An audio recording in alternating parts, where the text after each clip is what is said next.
The Supreme Court just heard the arguments in the case of Moore versus Harper, an important case arising out of North Carolina because it has implications for the rules that govern the 2024 presidential election. Now, whenever you have these Supreme Court arguments, people pay close attention to how the justices, what kind of questions they're asking. They're sort of reading the tea leaves to try to figure out how these people are going to vote.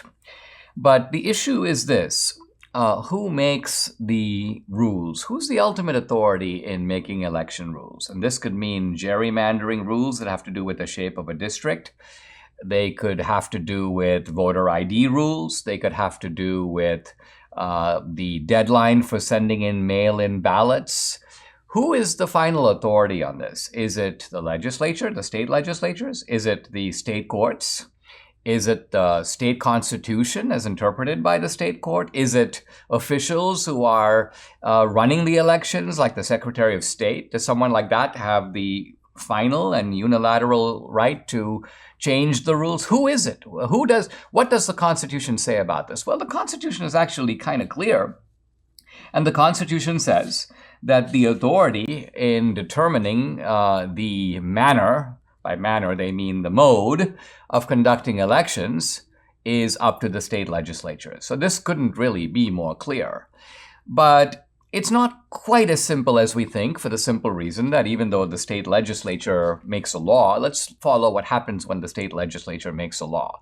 The legislature passes a law, but that law then goes to the governor, who's the equivalent in the state of, say, the president, and the governor decides, am I going to veto the law?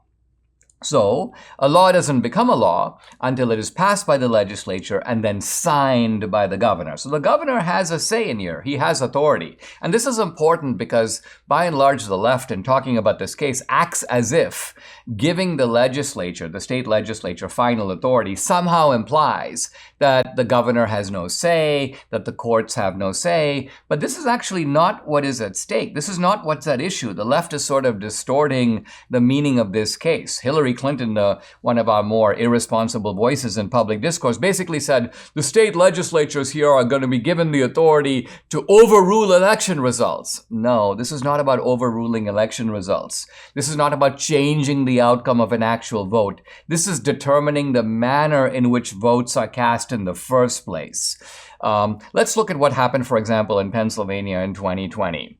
By and large, a court in Pennsylvania decided that absentee ballots could come in as much as 3 days after the election. This flouted what the Pennsylvania law says, what the legislature had decided, and the governor had already agreed to and signed. So you had a valid law that went through the legal process and nevertheless was set aside by the court under the pretext of COVID, and a new rule was established by the court. So this is kind of what the Supreme Court is considering. In North Carolina, the legislature gerrymandered. By the way, gerrymandering is done by both parties. The dominant political party in a state will draw election districts in a manner that favors that political party.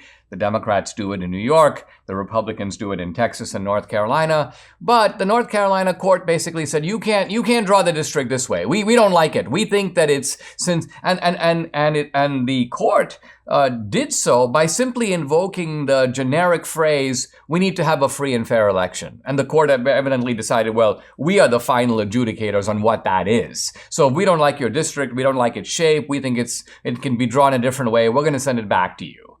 And North Carolina Republicans are saying, wait a minute, we're the legislature. If the Constitution gives the legislature the authority to draw these districts and to make the rules of an election, who is the court to overturn that? So as the Supreme Court is debating this, it becomes clear that the justices in the middle on this are Justice Roberts and, interestingly, Amy Coney Barrett.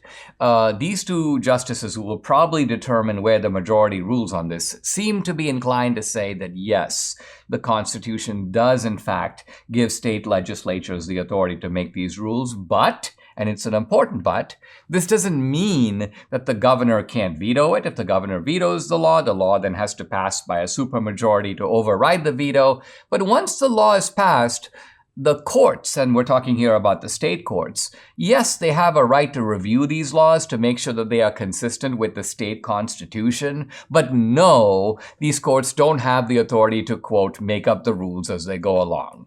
I think this is a reasonable result. And I think this is not only the result that should happen, but I predict that this is the result that will happen in this important case of Moore versus Harper. The result is probably not due till the spring, but when it comes out, I think it will be just as I now said.